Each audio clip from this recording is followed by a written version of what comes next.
자, 그러면 1000년 전 또는 2000년 전, 3000년 전도 괜찮아. 그 일이 1000년 후까지도 영향을 미칠 만한 그런 큰 일들이 있잖아. 우리 보면은 이렇게 생각하면 종교? 종교가 그치 한 2000년 전에 예수님 태어나신 거 그지? 한 3500년 3500년 전쯤에는 석가모니 태어나고 이런 게 큰 사건이지. 그거 봐 뜻밖에도 의외의 것들이 큰 사건이야. 그지? 뭐 이런 것도 있지. 더 올라가면 로마 제국이라는 게 만들어지는 일, 뭐 이런 일들도 큰 일이고, 또 징기스칸이 또 한번 싹 휩쓸은 것도 큰 일이고, 또 우리가 지금도 말하는 뭐 패스트가 한번 쫙 유럽을 휩쓸었다든가 뭐 이런 얘기들, 그런 일들도 되게 큰 일이지. 근데 이제 제일 큰 일을 꼽으라 그러면 좀 이제 쉽지가 않아. 사람마다 기준이 다르니까. 예수님 태어나시기 제일 큰 일이라고 2000년 전이라고 기준을 세워보면 그때를 기준으로 그때를 기준으로 BC와 AD가 나눠지지. 그게 얼마나 중요한 일인지를 이 명칭에서 알 수 있어. BC가 뭐야? Before. 힌트 다 줬는데. 그 C가 크라이스트. Before Christ. 진짜 물론 이제 그들의 기준이긴 하지만 어쨌든 Before Christ. 이게 예수님 오시기 전이라는 기준이야. 자, 그러면 이건 뭘까? AD? After. 안노 도미네. 그럼 얘가 다르지? 헬라어로 주후 이런 뜻이 돼. 예수님 이후. 자, 서양 사람들한테는 너무너무 큰 사건이 바로 이거네. 2000년 전에 일이라는 건. 그지? 예수님이 재림하셨어. 그들의 믿음대로. 그랬으면 이제 재림 전과 후 뭐 이렇게 나눠지겠지 또 세대가. 우리가 동의할 필요는 없어. 우리가 좀 기독교인이 아니라니까. 그죠? 동의할 필요는 없어. 근데 하여튼 그들은 되게 세계사적으로 볼 때는 내 기준과 상관없이 그 일은 큰일인가 보다 뭐 이럴 수도 있고. 자, 그럼 1000년쯤 전에는 뭐가 있었을까? 큰 사건. 2000년 2000년 전에 지금 하나 우리가 꼽았네. 공통적으로 얘기할 만한 게.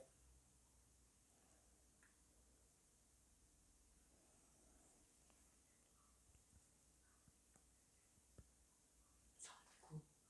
응? 최근. 전국? 이런 거?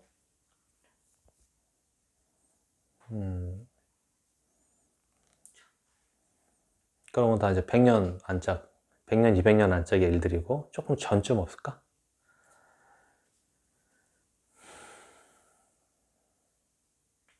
학파. 학파, 어떤? 뭐 공맹수. 공자맹자? 그게 1000년 전쯤으로 생각이 되는구나. 500년. 그렇지. 되게 희한한 건 세계사가 동서양으로 나눠져 있음에도 불구하고 같은 시대엔 같은 일이 일어난다, 많이. 자, 또 어떤 게 있을까? 1000년 동안 영향을 미치는 일. 이런 건 어떨까? 신대륙 발견.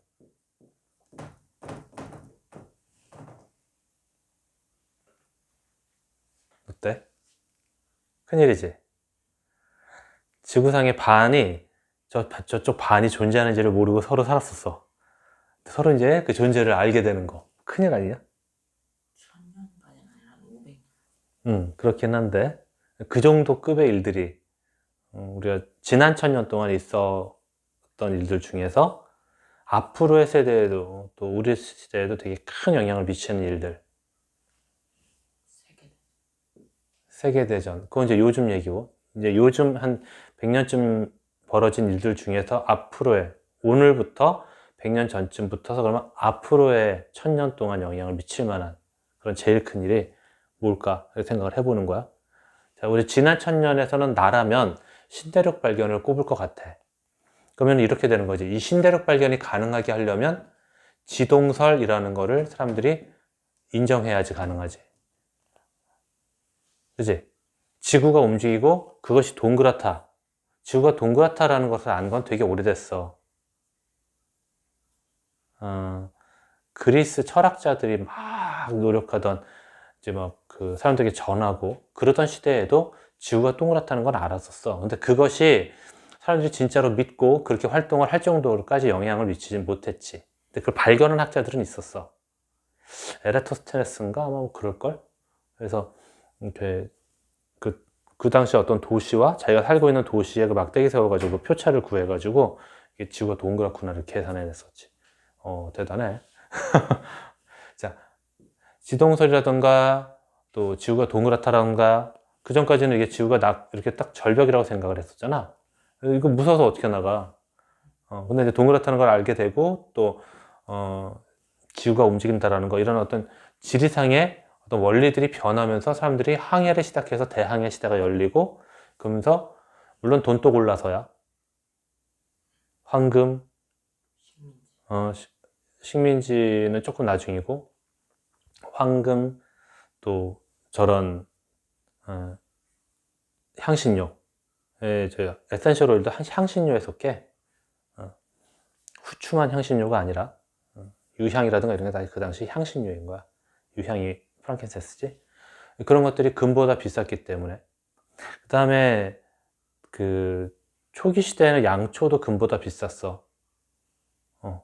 그런 것들이 이제 다 금보다 비싸기 때문에 금보다 비싼 것들을 구하기 위한 경제적인 이유가 되게 컸지. 신대륙 발견 동력에는. 어쨌든 그렇게 하다가 그들을 생산한 걸 교환하다가 아예 얘네들 데려오고 그 땅을 먹어버리면 더 좋겠다. 돈 주기도 싫다. 그래서 걔네들 그냥 먹어버리지. 그것도 몇 천만 명씩 죽이지. 먹는 과정에서 몇 천만 명씩 막 죽이고 또 그 땅을 가지고 그들의 삶을 막 파괴하고 막 이런 얘기들이 나오지. 이 신대륙 발견의 영향은 어마어마하게 큰 지금까지의 영향을 계속 미쳐. 이 얘기를 조금 더 해줄까? 벌거벗은 세계사 가끔 봐? 재밌어? 자, 뭐 거기를 좀 보면 조금 더 재밌는 얘기들이 합쳐질 건데 지금 내 얘기를 듣고 나서 그걸 보면 더 이해가 쉬울 수도 있어. 보면은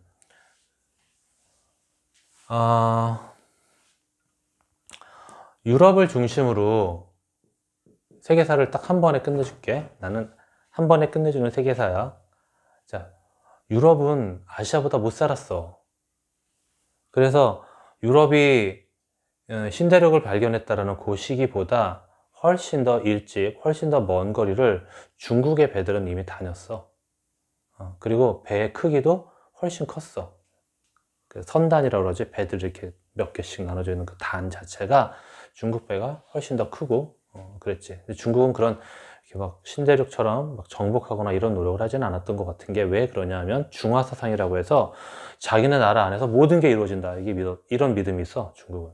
착해서가 아니라 우리보다 더 좋은 게 필요 없다. 우리로 다 충분하다. 이런 게 중국 땅 이만한 걸로. 자, 그런데 유럽은 다양한 이해들이 있기 때문에 자, 유럽이라는 게 어떻게 만들어져?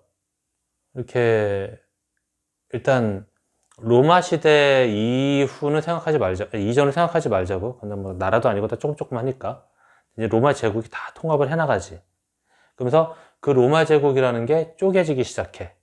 그래서 동로마, 서로마로 나눠지고 그러면서 이제 교황권이라는 게 있고 왕권이라는 게 교황권에 붙어가지고 뭐 실갱이도 하다가 서로 힘도 주다가 뭐 이러면서 이제 나라가 만들어지기 시작하는 거지. 그러면서 교황이 왕하고 이렇게 가장 정상을 차지하고 있고 요 아래에 이들이 가지고 있는 그 땅을 나눠 갖는 봉건제가 만들어지지. 자, 봉건제라는 게 뭐냐 하면 알아? 그래. 근데 우리나라엔 봉건주의가 없었어. 그건 확실히 알아? 자, 그래서 봉건제라는 게 한마디로 이렇게 작은 그 지역이 있고 그 지역에 우두머리가 있으면 그 우두머리를 지켜주는 기사라던가 귀족들이 또 그 아래에 있는 거지. 그리고 그 아래에 이제 농민, 농노, 뭐 평민, 나중에는 이제 노예까지 이렇게 되어 있는 구조지, 그지? 그래서 왕이 봉토라는 걸 준단 말이야. 그래서 땅을, 국토를 나눠주는 거지. 지방자치제 비슷해. 그래서 이 땅에 대한 모든 권한들은 그냥 얘가 왕인 거야. 사람을 죽이든 살리든 세금을 거두든 말든 상관없어. 자, 근데 우리나라는 엄격하게 이런 구조는 한 번도 없었기 때문에 사실은 봉건주의라는 문화는 없는 거야. 일본은 비슷한 거 있었지. 박부. 자, 그런데 봉건제라는 게 이제 붕괴가 되기 시작해. 그 붕괴가 되는데 상당히 큰 영향을 미친 게 바로 패스트야. 뭔지 알아요. 왠지? 노예 수가 줄어서. 그렇지. 그러면서 인건비가 비싸죠? 그러면서 힘세고 잘생긴 노예들은 인기가 많아가지고 돈이 남어, 이제. 돈이 남다 보니까 그들이 땅을 사기 시작하지. 어차피 경작할 사람이 없으니까 그 땅을 팔아. 그러면 얘네들도 이제 점점점 뭐가 돼? 지주가 돼. 지주라는 게 만들어지면서 이 패스트를 비롯해서 뭐 여러 가지 이제 어떤 여러 가지 기술들이 발전하잖아. 기계 기술 같은 게 발전하잖아. 그래서 이제 우리가 말하는 산업혁명이라는 게 일어나기 시작해. 그러면서 잉여 자산들이 만들어지기 시작해. 기계가 돌아가니까 이제 잉여 자산이 생기는 거야. 그러면 이들 중에 있었던 지주와 이들 중에 있었던 또 이런 산업혁명에 동참하는 사람들도 있잖아. 그러면서 이들이 함께 자기네는 잘 사는 성 그리고 성 밖의 사람들로 나눠져, 이제 세상이라는 건. 그러면 성에 있는 사람들은 부르조아라고 불러. 부르조아. 성 밖에 있는 사람들은 그렇지 않은 거지. 그래서 프로레타리아 이렇게 불러. 근데 이것이 나중에는 소련에서 레닌이라든가 이런 사람들 얘기할 때 자산 계급과 자산이 없는 계급으로 나눠지는 용어로 다시 사용이 돼. 그래서 성 안에 있는 사람을 부르주아라고 한다는 거. 부르주아. 여기는 프로레타리아.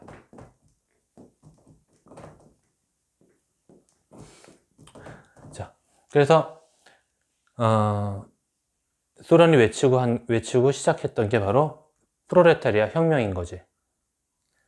얘네들이 잘나서가 아니라 생산 수단을 갖고 있었기 때문에 이 생산 수단을 공유하게 되는 순간 우리는 공통적으로 잘 살 수 있게 된다라는 이제 꿈을 주게 되고, 그 꿈은 전 세계의 반을 정복해 나가. 그게 이제 소비에트 연방이고, 그 연방의 도움을 얻는 공산주의 국가들이 되는 거지. 그렇게 해서 자본주의자들과 공산주의자들이 반반 나눠지게 되지. 세상이. 그때가 냉전 시대라고 그래. 냉전 시대. 지난번에 말한 스타워즈 계획은 그 냉전 시대를 대비했던 그런 계획이었지. 기억나? 대기권에서 요격하겠다는 시스템을 딱 갖추는 거야. 자, 요거 한번 조금만 더 앞으로 돌려보면, 그래서 요때 산업혁명과 패스트, 또 그 외에 여러 가지 어떤 자잘한 기술들이 발전하면서 지주 세력이 만들어지고 잉여 산물이 나타난다 그랬지? 그러면은, 자, 기계는 이제 많은 것을 생산하는데 소비할 사람이 있어, 없어? 너무 많어. 그치? 소비할 사람이 없잖아. 또 이 공장에서 일할 사람이 필요해지지. 그래서 공장에서 일할 사람, 또 소비할 사람, 이런 것을 만들어내기 위해선 새로운 시장과 또 여기에서 사용할 원료를 구해야 되잖아. 그때부터 우리가 말하는 이제 제국주의라는 게 만들어지는 거지. 그래서 이 지주라든가 이런 사람들이 이때부터 뭘 요구하냐면, 우리도 정치에 참여하게 해달라. 다시 말해서 투표권. 노예들 이런 사람 투표권 없지. 그리고 투표가 필요 없잖아. 기사, 귀족, 이 봉건주의자, 뭐야. 여기, 갑자기 안 나요. 그 군주들, 봉건 군주들한테 이들이 모두 투표할 게 없잖아. 이걸 왕이 임명하는 거지. 얘는 왕한테만 잘하면 되는 거거든. 그런데, 최초의 대사건이 나타나. 권리 차원 어유, 다 알아. 그렇지. 안 알렸어. 그렇지. 그래서 영국과 프랑스에서 이런 이제 혁명이 일어나기 시작하지. 그래서 조금 세련되게 이제 진행이 된 게 영국이라면 귀족들이 왕한테 까불지 마, 우리 말 잘 들어, 뭐 이렇게 된 거고, 프랑스 혁명은 아예 싹 가라. 평민들이 왕하고 왕비를 싹 다 죽여버리는 그런 이제. 그래도 딴 나라들이 놀랬어. 저렇게 되면 우리나라도 다 저렇게 될 거 아니야? 하고 이제 쫄았지.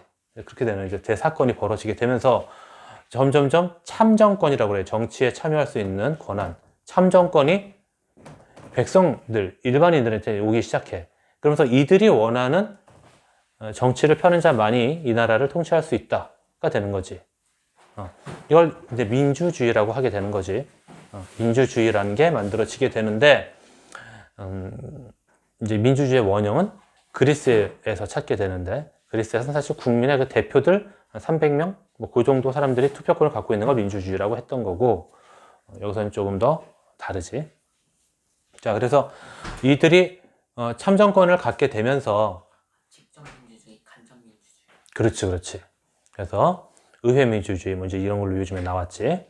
그래서 이들이 참정권을 갖게 되면서 지금 얘기하는 자기들의 이익에 맞는 그런 국가 운영을 시작하는데, 그 국가 운영의 최종적인 형태가 바로 뭐다? 제국주의다라는 거지. 그지? 그래서 국가가 회사처럼 되는 거야. 그래서 유럽에서 돈 많은 은행가들이 돈을 대. 회사랑 비슷해. 네가 이제 주식을 하니까 알지. 그래서 돈을 대가지고 배를 꾸려. 그래서 배 선단을 만들어. 사람들을 거기에 이제 태우고 또 추가 투자를 받아. 그러면서 배가 출항할 때, 자, 저 배의 본 자본은 100입니다. 이제 돌아올 때 저 배가 100배의 돈을 벌어줄 겁니다. 그러면 이제 사람들이 투자를 막 하지. 그거는 배 하나가 지금으로 보면은 바로 주식 회사가 되는 거야. 그래가지고 실제로 100배 얻기도 하고, 또 어떤 거는 침몰해. 그러면 이제 폭망이야. 안 돌아와. 돈 날라간 거지. 지금 우리로 말하면 이제 상패, 뭐 이런 거 되는 거지. 그래서 그런 일들이 이제 실제로 벌어져. 그게 바로 네덜란드에서 만들어진 거야. 그게 주식시장의 최초가 바로 네덜란드에서 시작되는 거지. 자, 네가 좋아하는 전체적인 역사야. 자, 그랬을 때 이들이 그 제국주의라는 국가의 옹호와 지원과 국가가 군대가 필요해? 그래서 막 군대도 보내주고, 또 그 식민지 사람들을 막 설득하거나 평화롭게 자기들과 공존하는 방식을 찾아보겠다고 이제 선교사들, 뭐 이런 사람들 보내기도 해. 선교사들. 그래서 선교사들 가서 우리는 형제입니다. 막 이렇게 해서 그 나라의 정보를 싹 빼와. 형제라고 생각했으니까 막 좋잖아. 막 착하게 하고, 막 인상도 좋게 하고, 옷도 잘 입고. 그래가지고 가서 이제 막 선교를 해. 그러면 그 나라의 정보를 싹 구해가지고 본토로 보내. 본토로 보내면 그 사람들이 딱 이제 작전을 세우지. 어디에 뭐 좋은 게 뭐가 있고, 이 사람들이 필요한 건 뭐구나. 근데 그 좋다는 거를 해줘. 이거는 우리도 쉬워. 일본이 우리나라를 그렇게 했잖아. 그래서 우리나라를 막 발전시킨 부분도 있고, 사실 그렇거든. 우리를 이제 딱 정보를 딱 캐는 거지. 예전에는 그걸 간첩, 간자라고 하지. 근데 이제 그런 선교사들이 그런 간자짓도 많이 했던 거지. 간첩짓도. 자, 그래서 제국주의를 해나가는 그 프로세스를 다시 설명을 잠깐 해줄게. 어려워? 네가 지금 알던 것들이 조금 이렇게 한 줄로 꿰주면 되는 거야. 어떤 맥락이라는 게, 맥락이 없으면 사람이 이상해지거든? 맥락을 이해하면 돼. 그리고 이 방법은 현대에도 다 쓰여. 기업이 어떻게 다른 기업을 먹어가는가, 도시가 어떻게 도시를 먹어가는가, 심지어는 개인이 개인을 어떻게 먹어가는 것도 이게 똑같이 나와. 마케팅 기법도 다 들어가 있어. 자, 여기 구대륙 있고 신대륙 있다. 구대륙 입장에서는 일단 신대륙에 정보가 필요한 거지. 그러면 정보를 캐기 위해서 여러 가지 방법을 취해. 그러면은 방법을 취하는 게 뭐가 있을까? 일단 사절단. 외교 사절이지. 외교 사절. 공식적인. 사절단을 취해가지고 서로 가치 있는 것을 교환하면서 정보를 교환하면서 이렇게 잘 지내봅시다 할 수도 있어. 그래서 우리나라도 일본이라던가 또 어느 나라 중국 또 다른데 또 저기 서양 쪽에서도 우리나라에다 그런 사절단을 보내기도 하고 그랬었어. 자, 그러면서 일단 그 나라를 오픈을 시켜야 돼. 오픈을 시켜. 이거는 우리 보통 흔히 개항이라고 하지. 항구를 연다. 개항을 시켜. 여기에는 말했지만 선교사도 있고 종교적인 걸 통해서. 근데 동학 한번 난리 났었잖아. 그런 것처럼 싹 다 죽이는 막 이런 일들도 벌어진다고. 왜냐면 종교라는 게 통치의 수단이다라는 걸 지난번에 배웠지. 백성들은 자기들이 구원을 얻는 방법이라고 생각하지만 국가 입장에서는 새로운 종교를 제시함으로써 새로운 왕조를 그 종교가 옹호한다라고 해서 그 왕조의 통치 방식을 종교의 형태로 전하게 되는 거거든. 그때는 매스미디어가 없기 때문에 그러니까 법을 지켜야 한다. 그래야 훌륭한 사람이다. 이거를 가르치기보다는 이렇게 하면 천국 간다가 훨씬 나아. 자, 그래서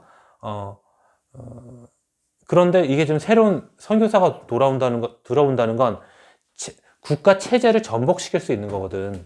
그렇잖아. 그러니까 우리나라 예를 들어 봐도, 자, 구대륙 입장에서 신대륙 입장을 보자고. 자, 우리나라가 신대륙이지. 식민지 당했으니까. 그럼 우리는 지금 그 당시 유교 사회였고, 이 유교 사회에서는 신분제, 그걸 반상이라고 하지. 반상. 양반과 상놈을 나눠서 사회체제가 유지되는 것이 엄격하다. 그러면서 거기서 중요시 되는 게 충효가 되는 거지. 그런 건데, 이 충효 사상이라는 게 있는 건데, 자, 그 당시 들어왔던 선교사, 흔히 우리가 지금 천주교라고 생각하면 되지. 천주 선교사는, 모든 사람이 하나님 앞에서 평등하다. 반상이 깨졌네? 반상이 깨졌다는 건 충효가 없는 거니까 왕에게 충성할 필요가 없어지는 거지. 왕에게 충성할 필요가 있는 게 아니라, 저기 하느님한테 충성을 하면 되는 거야. 그러면, 비록 내가 사는 게 너무 그지같이 살더라도, 너무나 아름다운 천국이 약속된대. 갑자기 이러니까 국가 입장에서는 이러면 장사가 안 되는데 이러면서 이제 죽이기 시작하지. 그래가지고 천주교인들이 어마어마하게 죽여. 우리나라 곳곳에 다 그래서 성지야. 다 천주교인들이 돌아가셨다 이거지. 천주교 입장에서는 지금은 이제 거기가 다 귀한 어떤 곳으로 됐지. 왜 그럴까? 왜 그것이 지금 귀한 곳으로 인정을 받을까? 바로 천주교는 여전히 전 세계 5억 신자를 가지고 있고 여전히 그 교황청은 전 세계에 막대한 영향력을 끼치고 있거든. 그것은 삶의 방식을 규정하기도 하고 예를 들어 동성애자들 이제 정치에 포함해도 됩니다. 동성애자들 바보 아닙니다. 뭐 이런 얘기들을 교황이 발표하면 국가들과 또 국민들이 맞아 그런 거지 인간은 존엄한 거지 뭐 이러면서 이제 오늘 아침에도 내가 산책을 하고 있는데 양성평등법은 나라 망하는 법입니다. 가족을 파괴하는 법입니다. 어떤 할아버지가 이렇게 피켓을 들고 있는 거야. 저기 붙어 있기도 해. 이렇게 동네 산책을 이렇게 아침에 했더니 뭐 그런 것들. 근데 그럴 때 교황도 이렇게 얘기했다. 이렇게 얘기하는 거야 이제. 이렇게 되는 거지. 그래서 막 동성애자가 막 사제가 되기도 하고 지금 막 그러거든. 헷갈려. 그랬더니 저기 성공회 카톨릭은 아니야. 근데 이제 성공회도 동성애 신부가 사제가 되기도 하고. 그럼 뭐야? 그 신도들 중에서도 나는 동성애자요 하고 커밍아웃을 할 수 있다는 얘기거든. 그래도 교회에서 받아들여야 되고 결국 그것이 인간 삶의 하나로 인정을 받기 시작하는 거거든. 삶의 기준이 달라지지.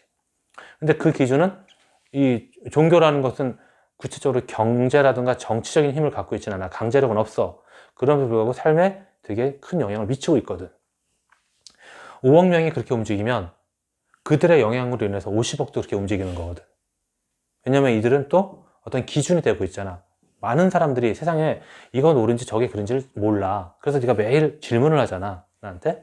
그 질문이 다 있다고. 그런데 나보다 더 오래 배우고 수천 년의 문화 역사를 아주 높은 가치 체계를 가진 그런 기준이 되는 교황이라는 그 사람 또는 그 교황청에서 공식적으로 인간은 이렇게 살아야 된다 이렇게 얘기하는 거지. 그러니까 집에서 할머니, 할아버지들은 사실은 지금 생산수단을 갖고 있지 않으셔. 그럼에도 불구하고 우리가 그들의 말을 무시 못 하잖아. 이게 전 세계의 어른 역할인 거거든. 그랬더니 어떻게 해? 이제는 맞대결하는 게, 자, 불교 쪽에 달라이라마라던가, 뭐 이제 이런 분들도 슬슬슬슬 삶의 기준에 대한 얘기를 하기 시작하지.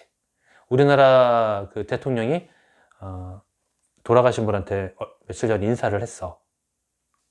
애도의 뜻을 표합니다. 온 인류에게 큰 도움을 주셨습니다. 누구냐면 틴나탄이라는 스님이야.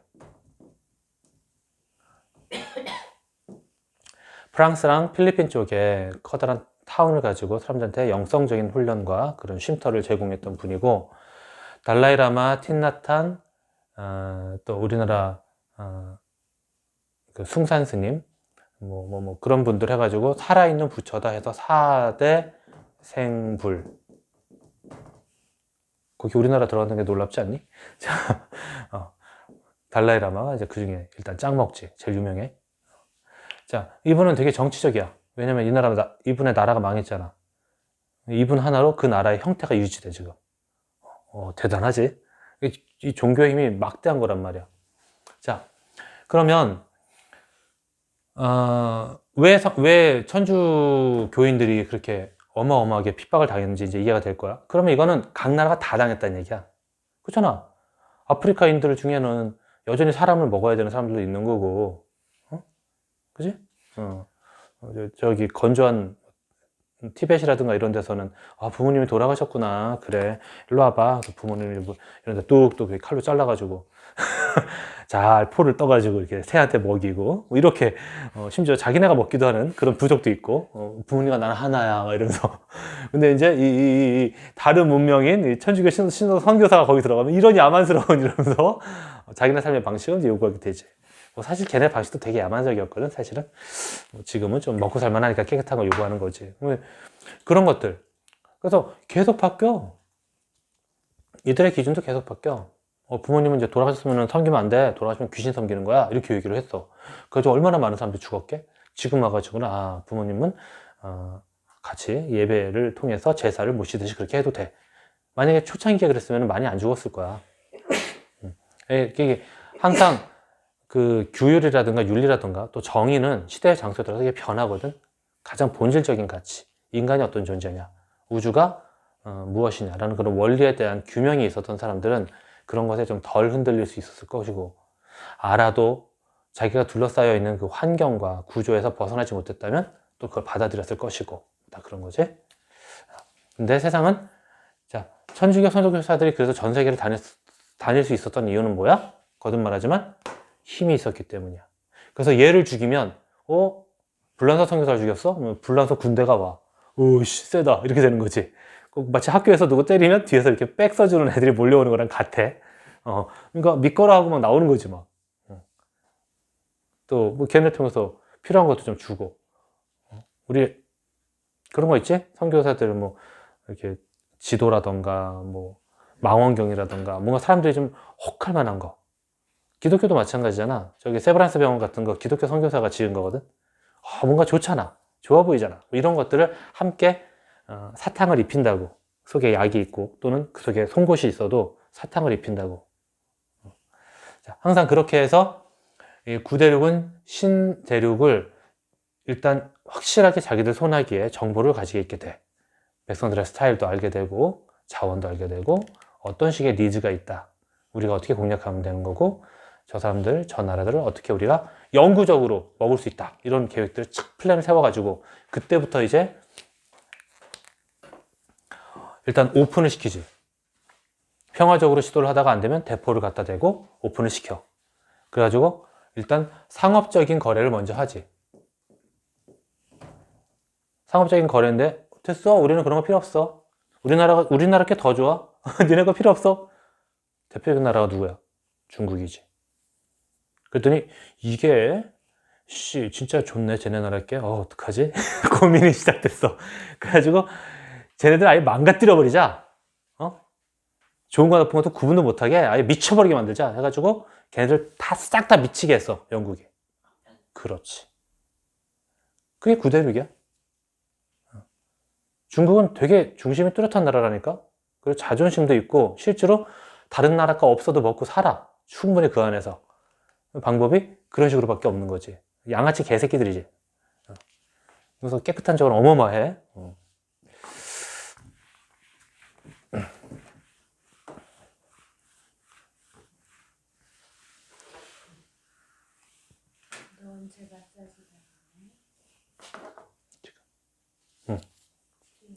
자, 일단 3분만. 자, 그래서 구대륙이 어떻게 신대륙을 먹어갔는가 했을 때 제일 처음 정보를 평화적인 방식으로 정보를 획득했다라는 거. 그 다음에 이제 상업적인 방식으로 접근을 해서 개항을 하고 그들이 자기들 것을 원하게 갈망하게 만들어 갈망하게 만들고 또 혹하는 것들로 만들어서 근데 그 과정에서 어쩔 수 없이 그들은 자신들의 그 전통적인 삶의 방식을 많이 잃어버리게 돼. 잃어버리게 되고 그러면서 점차적으로 부채를 지게 되지. 부채. 우리 술집으로 여자가 일하러 가면은 나중에 빚이 이만해진다 이런 말 하지. 막 부채를 지게 돼. 또 거의 그 나라에 이제 앞잡이들이 생기지. 김구가 그런 얘기를 하셨지. 내가 총알 하나가 있으면 일본 놈이 아니라 앞잡이로 죽일 거라고. 그놈들이 더 나쁜 놈이니까. 그래서 그 나라 사정을 가장 잘 아는 그 민족의 배반자들, 앞잡이들이 이 구대륙에게 충성을 하게 되는 거지.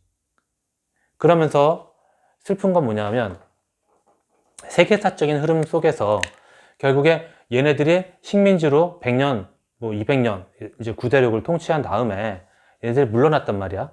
이런저런 이유로. 물러난 것도 사실은 음모가 있어. 그 속에도. 걔네들이 착해서 물러난 게 아니야. 그래서 그걸 먹고 나서 물러나면 이 나라는 어떻게 돼? 구대륙파와 전통적인 민족주의자들이 남고 구대륙에 했던 앞잡이파들이 남게 되잖아. 얘네들이 필연적으로 싸워. 그래가지고 항상 내란이 발생하는 거야, 내란. 그게 우리나라 6.25고 현재도 벌어지고 있는 게 소말리아지. 또 아프가니스탄이지. 그래서 시끄러운 거야, 다. 이 내란은 꼬매지질 않아. 왜냐면 이 가운데에서 엄청나게 많은 원한들이 생기거든. 형제와 형제가 싸움을 한단 말이야. 그래서 이 내란이 그렇게 만들어지는 거고. 이것을 봉합하는 과정에서 또 복잡해지고 항상 일들이 벌어지지. 그래서 이 내란을 이용해서 구대륙은 여전히 전쟁 물자 장사를 하고 그 나라를 왔다리 갔다리 통제하게 만들고 이쪽이 약해지면 저쪽을 지원하고 계속 왔다 갔다 조정을 해. 약화시켜서. 그런 게 현대사라는 거. 일단 여기까지.